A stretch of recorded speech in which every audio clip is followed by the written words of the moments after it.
আসসালামু আলাইকুম। এর আগের ভিডিওতে বলেছিলাম যে আপনার ভাইয়া সবাইকে একটা সুখবর দিবে, সেটা হলো গিয়ে ছেলে বাইরে যাচ্ছে লেখাপড়ার জন্য। সবাই আমার ছেলের জন্য দোয়া করবেন, ও যেন যেই উদ্দেশ্যে যাচ্ছে সেই উদ্দেশ্যটা তার যেন সম্পূর্ণ হয়।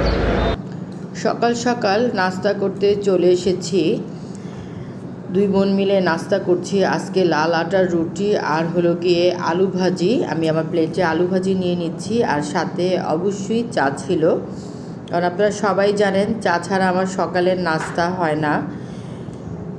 আমি এখন একটা টাইম শুধু সকালবেলায় চা খাই, চিন্তা করছি দুধ চাটা ছেড়ে দিব, কিন্তু ছাড়তে পারছি না।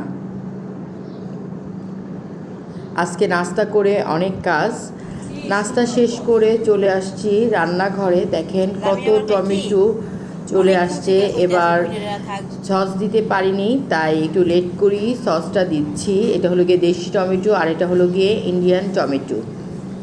ইন্ডিয়ান টমেটোটা দিলে সসের কালারটা খুব সুন্দর আসে, কোনো এক্সট্রা কালার ইউজ করতে হয় না। আর আমি আর্টিফিশিয়াল যত কালার আছে সেগুলো আমি ইউজ করতে চাই না, কারণ যেহেতু সব কিছুই ঘরে তৈরি করা, আমি চাচ্ছি না বাইরের কোনো এক্সট্রা কালার দিয়ে শরীরটা খারাপ করার জন্য। দুই রকমের সস দিব, চিলি সস আর একটা হলো গিয়ে টমেটো সস। এই তো টমেটোগুলো কেটে দিচ্ছিলাম। ওইদিকে বোন টমেটোর এক হাঁড়ি উঠিয়ে দিয়ে দিয়েছে চুলায়।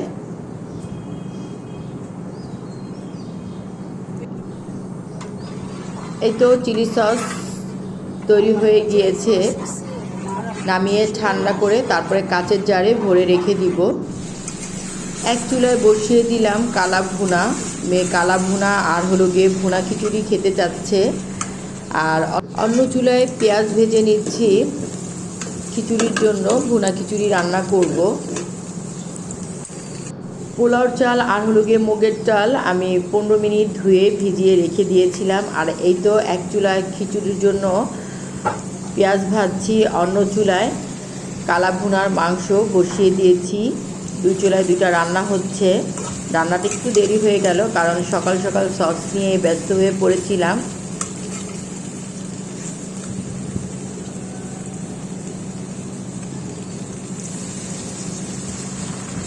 মাংস কষে গিয়েছে, গরম পানি দিয়ে দিলাম। আমি চেষ্টা করি সবসময় গরম পানি দিয়ে রান্না করার জন্য, কারণ তাহলে তরকারিটা খুব সুন্দর হয়, কালারটাও ভালো থাকে।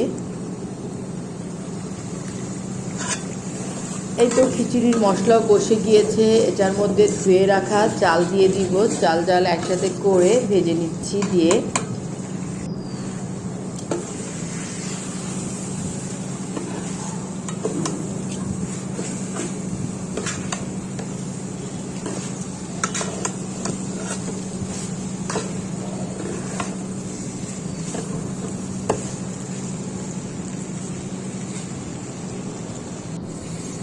খিচুড়ির মধ্যে পানি দিয়ে দিয়েছি। এদিকে খিচুড়ির মধ্যে পানি দিয়ে বোনের কাছে রেখে তারপরে আমি গোসল করতে যাব। এদিকে বোনের কাজ করছে, দেখাচ্ছি বোন কী করছে। শামি কাবাব বানাবো, সেটারই বাটাবাটি হচ্ছে, চিকেন শামি কাবাব। এই তো খিচুড়িটাকে দমে দিয়ে আমি গোসলে চলে যাব বোনের কাছে দিয়ে। আমি এসে তারপরে বাকি কাজগুলো করব।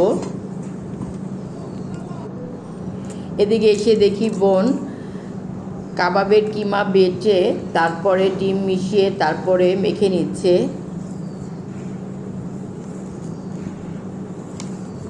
কালা ভুনা রেডি হয়ে গিয়েছে, খিচুড়িও রেডি হয়ে গিয়েছে। আমরা চারজন একসাথে খেতে বসে যাব, আপনার ভাইয়াও চলে এসেছে। চারজন একসাথে খাবার খেতে বসে গিয়েছিলাম। এটা হলো গিয়ে খাবারের পরে আপনার ভাইয়া মশলা এনেছে, কারণ অনেকগুলো মশলাই ছিল না। স্টার মশলা আর হলো গিয়ে লবঙ্গ, ধনিয়া, জিরা এগুলো আনিয়ে নিলাম। রোদে শুকিয়ে কিছু কাবাব মশলা, কিছু গরম মশলা, চাট মশলা এগুলো বানিয়ে রাখতে হবে, এগুলো গুছিয়ে রাখবো। আর এই যে আলহামদুলিল্লাহ একজন ওমরায় গিয়েছে, সে আমার জন্য বোরখা নিয়ে আসছে। খুব ভালো লাগলো, বোরখাটা খুবই সুন্দর ছিল, সেটারই ভিডিও নিলাম আপনাদের জন্য।